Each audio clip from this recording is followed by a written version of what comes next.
You're listening to a Frequency Podcast Network production. Should I put my savings into an RRSP? How much? If I put my money into an RRSP, do I pay less taxes? What do I do if I want to use the money in my RRSP before I retire? The deadline for filing your taxes is fast approaching. It's the end of this month. And you've probably heard a lot of talk about RRSPs. But how exactly do they work, and what is the best way for you to use them in this economy? I'm Jordan Heath Rawlings, and you are listening to In This Economy, where we help you understand the systems that create your money problems. That's everything from grocery bills to mortgage renewals to RRSP contributions or withdrawals and everything in between. Now, this is an episode where we don't focus on a single listener's problem because we've gotten so many requests on different aspects of this topic and because I have my own questions too. So I mention this, but not to stress you out or anything. Canadian income taxes are due at the end of this month, and if you read your tax return closely, you'll notice that line 36 is the RRSP deduction line. I'm familiar with that line because for so many years, I had to write a zero in there, and I don't anymore. But it wasn't easy. Over the past few months, we have received a bunch of emails about RRSPs, people wondering if they can dip into their RRSPs to tide them over during a tight month, or wondering how much they should be contributing each year in order to retire comfortably. For all that and more, we went to Jackie Porter, who is a certified financial planner and an ambassador for FP Canada, a not-for-profit organization that aims to educate Canadians about their financial choices. We started out by asking her a basic question. What is an RRSP? So RRSPs, registered retirement savings plans, are one and the same. So they are an opportunity for you to give the government a heads up that you're going to be contributing some funds for your retirement. And in doing so, you'll get some awesome tax credits and you'll have your money grow tax sheltered for as long as it's invested. And it's ideally should be invested till your retirement. It's just all about trying to make the most of growing your money in that tax sheltered environment. I see. And maybe just put it on the record here, because I know this can confuse some people. When you put it into an RRSP, it is still your money and you can still withdraw it, right? It's just complicated and potentially comes with penalty. Yes, the funds can be withdrawn. It still belongs to you. The heads up you're giving the government is your intention is to leave it for retirement. But, life happens. Sometimes people need to take money out for different reasons. And depending on how you take it out, there might be penalties or there might be opportunities to withdraw it without having to pay taxes. It's really important that you look into those options and determine if it's still worth your while to withdraw it. And we'll get into those options in a minute. But first, listen, this economy can be horrible for some people, but maybe let's start optimistically with a best case scenario.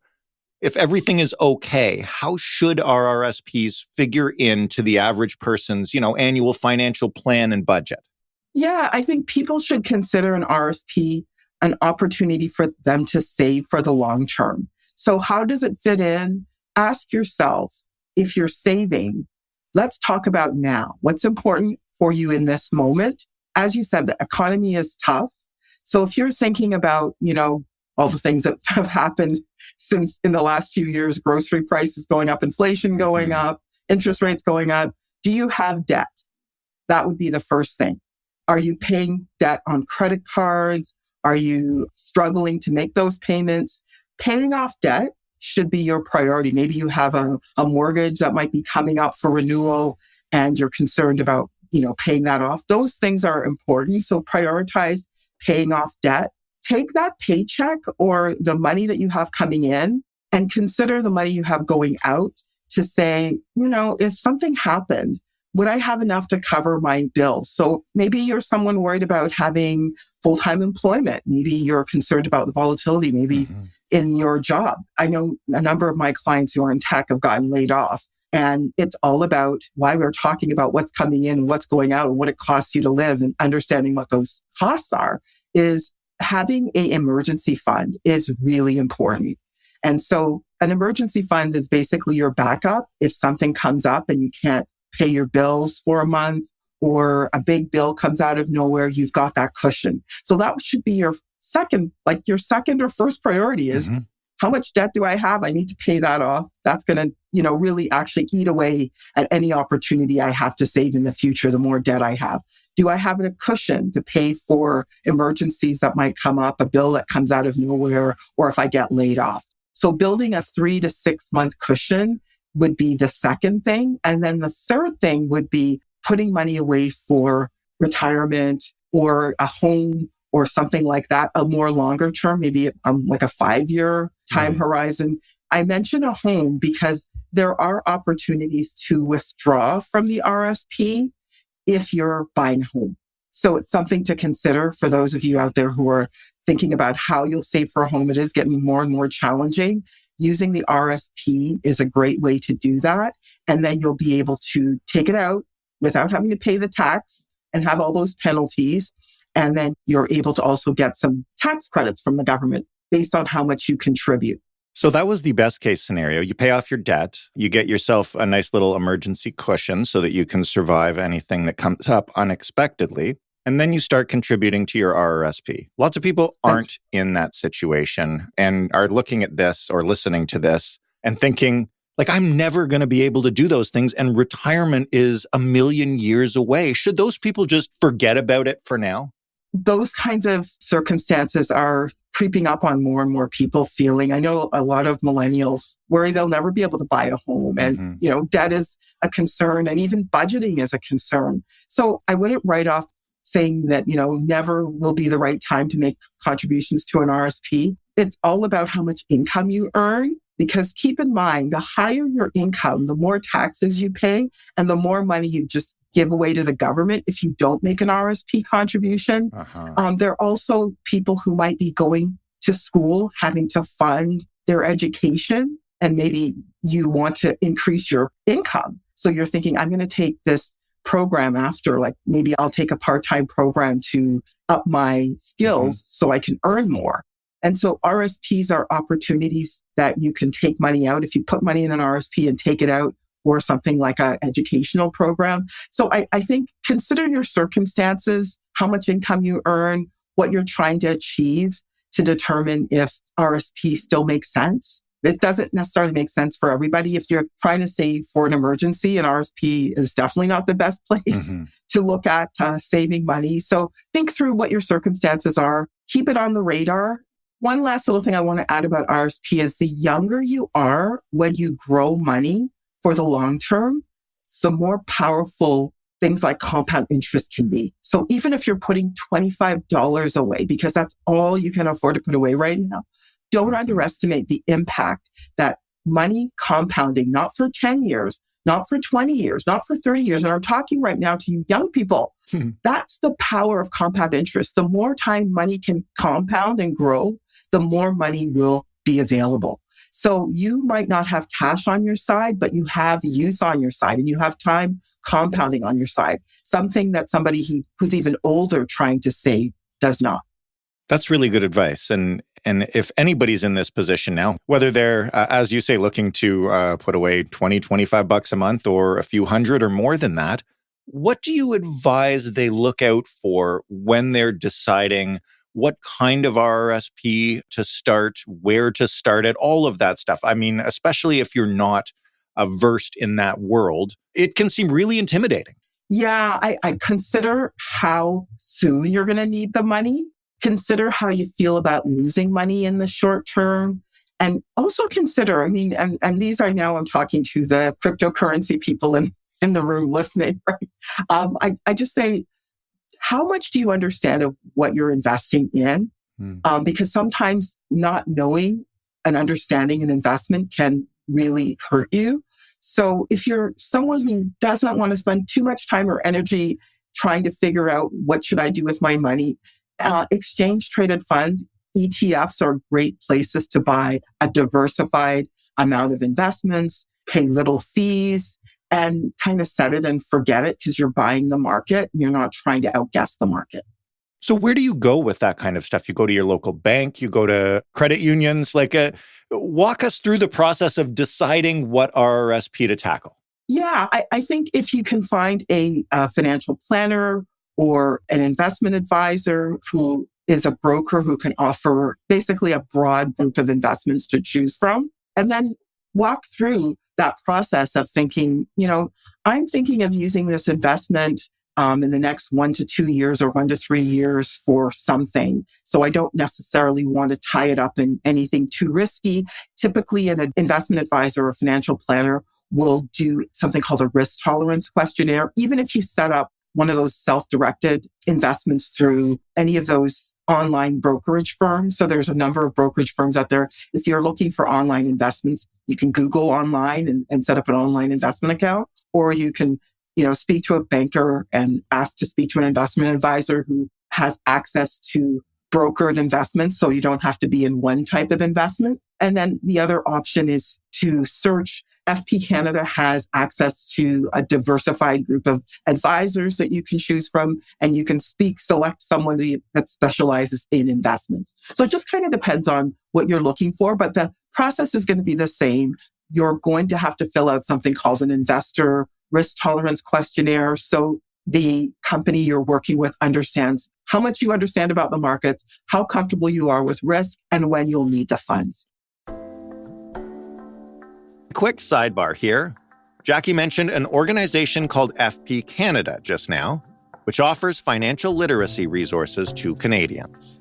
I'm an ambassador for FP Canada, and it's an organization that represents financial planners who do something called independent financial plans. And so they are an organization that works with the public who are trying to understand how they can become more financially literate. And they offer financial planning services to basically Canadians. FP Canada is a not-for-profit, and they offer free 30-minute consultations. There's a link to them in our show notes in case you want to check them out and maybe you find their services useful. Okay, back to those RRSP contributions. So now we're up to the point where, presumably, someone has made a decision about risk tolerance and where they're going to place their money. How much should you put in? When should you put it in? What are the kind of best practices for maximizing the value of what you're contributing? So how much you should contribute? Typically a good rule of thumb is if you're in a position to save at least 10% of the amount that you earn towards long term, that's at least a great place to start. The other thing that you can do is just that even back of a napkin scenario where you're writing down all the income you have coming in and writing down all the expenses you have. There are lots of budget apps available these days that allow you to kind of see how much you actually have to work with. It's also a really good starting point to just figure out where you are financially and maybe things, if your priority is that you do want to save, where you can cut back to achieve the financial goals that you've set for yourself. So if you've never done that exercise, I encourage you to do that. And then really, in terms of best practices, set up that 10% if you can.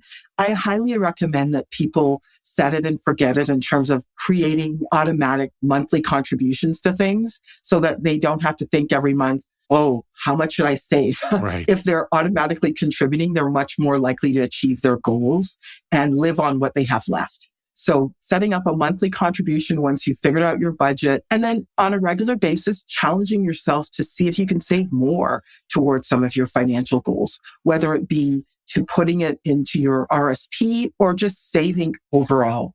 Challenge yourself as much as you possibly can, because it's always easy to just decide, I can't. And this is the things I see with clients. I have no idea how I can actually save for the things I need.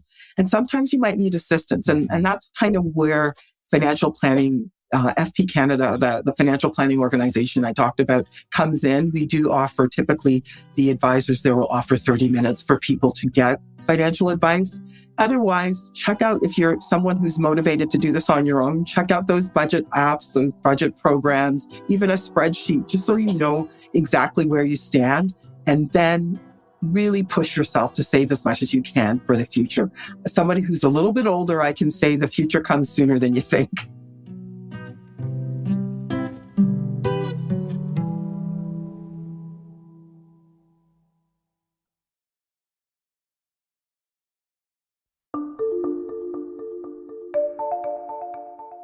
Fast forward a little bit in our hypothetical. You've decided on your RRSP, you've started to put money into it, and all of a sudden, life happens. The last couple of years of the economy happens. Your mortgage needs to be renewed. You need to buy a new car, which is outrageous at this point in time. Can you take money out of your RRSP and explain exactly what happens when you do that? So there's two programs you can take money out of your RRSP for. One is the home buyers program, and you can take up to $35,000 under the home buyers program out for a home purchase.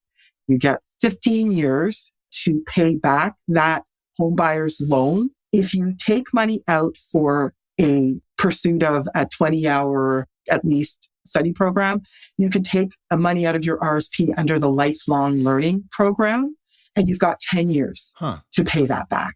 And the maximum you can take is $10,000. So under those programs, you're able to take money out, have 10 years or 20, 15 years to pay it back. There's no penalty if you take it out under those programs. And then you have the ability to invest in the RRSP and not worry that the money that you're saving, you won't be able to access. Given the current housing market in this country, $35,000 seems so low. I know. I 100% agree. They have come up with new programs over and above the home buyers program that help. There is a program that just came out last year, and it's for new home buyers as well to access another, $10,000 a year. That's still only $45,000. I know it's not going to help if you're trying to buy a house in the GTA. It is a start, but I hear you. It's still relatively unaffordable for quite a few people to get into a home based on some of these programs that are out there. Having said that, if you are in a scenario where you put money in an RRSP and you can't take it out because you need to take it out because life happens, then the option there is to withdraw it. And it all depends, folks, on how much you withdraw. So if you withdraw money outside of the RRSP, in the RRSP, over $5,000. So if you withdraw $4,999, you're okay. But if you borrow $4,999, you're just going to pay 10% withholding taxes on the money that you withdrew. If you take more than $5,000 or more, you're going to pay 20%. If you take over $10,000, you're going to pay 30%. And 30% is what you pay over $10,000 of withdrawals from your RRSP. So the number is like the withholding taxes, which is all the credits, by the way, that you would have received from the government. You pretty much lose the tax credits, the tax refund you got. And then the other part of it that you need to consider is all the money you withdrew is going to get added back to your income. So you're going to be taxed on it again as income. Wow. So here's a hack, because I've had clients who they've gotten laid off. They weren't prepared. They took money out of their RRSP, but they were confident that they'd be able to get a job the following year. So what did they do? They took, let's say they took $10,000 out of their RRSP, but prior to the end of February, because they got a job, they were able to take a loan, an RRSP loan, or they saved up some money, maybe borrowed somewhere else, and put that $10,000 back in, so it wouldn't impact their tax circumstances. So it just kind of depends. I'm just giving you a hack in the event that life happens. But the bottom line is there are penalties associated with taking money out of the RRSP. They're pretty hefty because you got to pay the tax refund back that the government gave you, and you're going to end up having that income added back to your income. So if you have no choice, you have no choice. So consider that when you make the RRSP contribution. And then if you're able to, before the end of the tax RRSP deadline, usually February 28th or March 1st, if you could put that money back into your RRSP, then it won't impact you. Have we seen over the past couple of years an uptick? Have you seen it in people, unfortunately, having to dip into their RRSPs just for things like mortgages and groceries? Thankfully, I haven't, but that doesn't mean it's not happening. I do know overall, Canadians are hurting more, unfortunately, and there's a lot of debt that they're carrying and also is trying to pay bills because on top of that, inflation has gone up. So groceries, all these additional expenses have gone up for people. Gas has gone up. And so on top of that, they're carrying a pretty high debt load. And just unfortunately, their income hasn't necessarily kept up with any of this. The reason I asked that question is because there might be some people who have a limited amount to save. They're doing okay. They're struggling in this economy the way a lot of people are, but, they're in that position where they have something to contribute and they know that it's a smart idea to do it. And they wonder if, given the fact that everything feels so precarious, they might be better instead putting that money in a tax-free savings account. Can you just quickly explain how people make those decisions and what the differences are, especially in terms of being able to react to changing circumstances? Indeed. And yeah, I empathize because I get it. It's challenging out there for the reasons I've just said. Income has largely not kept up with the cost of everything. So if you're someone who is trying to decide, should I make an RSP contribution? Should I make a TFSA contribution? Consider, do you have any concern about job security? Do you have an emergency fund that if you didn't have an emergency fund and something happened, you would be more likely to take that money out of an RSP and have to pay those awful penalties I've talked about? Because the big difference between an RSP and a TFSA is you don't have any tax to pay if you withdraw the money out of a TFSA. There's no penalty to pay. The only thing is you lose the ability for that money to compound and grow. But largely the money goes into the TFSA. There's no tax. You don't get a tax refund. You don't get a tax credit, but the money grows tax-free and it can be withdrawn tax-free. With RSPs, the money goes in and you get a tax credit, but you withdraw it, you have to pay hefty penalties if you withdraw it. And you have to pay all of the taxes back. So you also have to have that income that you took out from the RSP. So whatever amount you took out from the RSP is going to also get added to your income. So none of those things happen in a TFSA, but you don't get the tax credit either. But you just kind of have to weigh, how badly do I need that money if something happens? Right. Do I have enough of a security blanket as far as money in an emergency fund? Do I earn enough income that it would make an RSP worthwhile? RSPs tend to be better for people earning at least late 50s, so maybe 57, 58,000 or more. So if you're earning, if you're kind of on the cusp, if you're earning 60,000 or less, you might be on the cusp of whether or not it makes sense to make an RSP contribution, and it'd be worth it to have a conversation with a financial planner or an advisor to see if it's still something that you should consider. But consider your income tax bracket, because the people who benefit the most from RSPs are people in higher tax brackets. So, for example, if you're someone who earns, let's say the highest tax bracket, if you're in a 54% tax bracket, for every dollar you put in an RSP, you're getting 54 cents back. If you're someone who's in a lower tax bracket, so let's say you're someone who earns 60,000, you might only be getting closer to like 30 cents back. So you just kind of have to look at if it even makes sense for you, or would the money be better served where you can get at it without having to deal with penalties.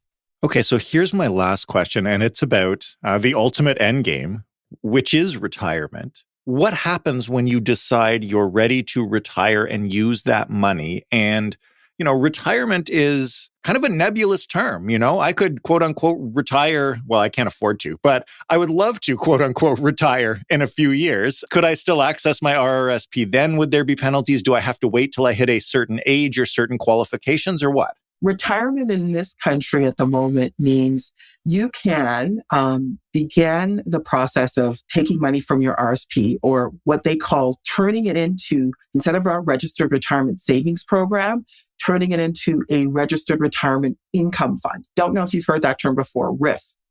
So a RIF is basically when you make the decision to turn your registered retirement savings plan into a plan that's going to give you income. When you do that, what happens is the government looks at your age. Normally, you can start to RRSP by as early as 55. You get a lower amount of income because the goal of the Registered Retirement Income Fund is to last you until you're at least 85. So they're prorating it over how long they expect you to live. Exactly, based on life expectancy. And so those numbers keep changing every year. But in a nutshell, you can start RRSPing as early as 55 and you get a percentage based on your age. And it goes up each year based on your age. And then that income that you receive, that is the amount you'll pay taxes on when you file your income taxes. You won't have to pay that harsh withholding tax penalty, just the income tax penalty. How much did that income generate in taxes by the end of the year? And then that's the tax you'd be expected to pay when you file your taxes. Do you recommend that people take it out right at 55? Does it make a difference? I mean, I'm assuming if you wait, obviously the individual payments are higher. And actually, here's my real question. What happens if you access it and you set up and start riffing at 55 and it's not enough and at 60 you need to go back to work and you unretire? I can't emphasize enough why figuring out your retirement readiness and looking at how a financial plan can help you figure out how much you actually need to retire, and also figuring out, when's the best time to start taking those RRSP payments, because nothing's worse than outliving your savings. So one of the questions that a retirement plan or a financial plan seeks to answer is, will you outlive your retirement savings? And I think for people who are serious about their retirement, the most important thing is to make sure your plan is resilient so you don't have that scenario where 5 years later, you didn't realize that you didn't have enough saved and you're going back to work. Nothing wrong with working, but it's always better to work because you want to, not because you have to. And just to be clear, they won't stop your payments because you have to go back to work. There's no technically you must stay retired thing here. Not at all. It's really more about the longevity or the resilience of your asset. A retirement plan will say, well, how much will you need to live? And how much will you be able to get out of your investments? And how long will they last? So understanding that will give you a lot more confidence when you decide, okay, I'm ready to retire now because I know I have enough.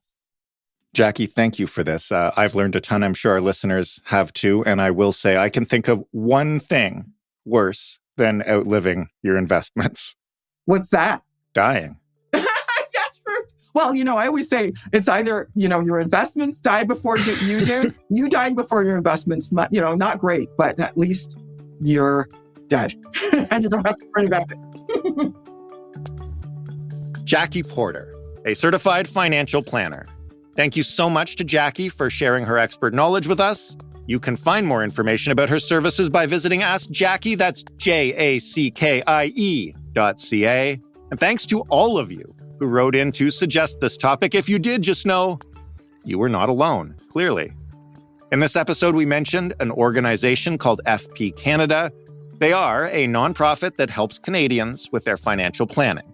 You can find out more about them at fpcanada.ca.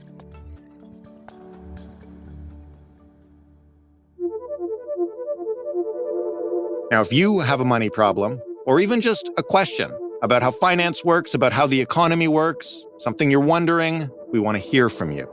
You can email us at hello@itepod.ca. You can also call us and just talk. Go for as long as you want. Leave a voicemail. The number is 416-935-5935. We don't need your real name. We do need your real numbers, both financial and a phone number, so we can get in touch with you. Thank you so much for listening. If you liked this show, if you want us to keep making this show, if you want more, please share and tell your friends to listen. You can also, if you're in the podcast world, rate, review, follow, whatever your favorite podcast app allows you to do. That will help more people see this show, listen to this show, and hopefully like this show. I'm your host and executive producer, Jordan Heath Rawlings. This episode was written and produced by Allison Broverman and Stephanie Phillips. The sound design was done by Ryan Clark. Mary Jubrin is our digital editor. Diana Kay is our manager of business development. Together, we make up the Frequency Podcast Network, which is a division of Rogers. Thanks again for listening. We will talk next week on In This Economy,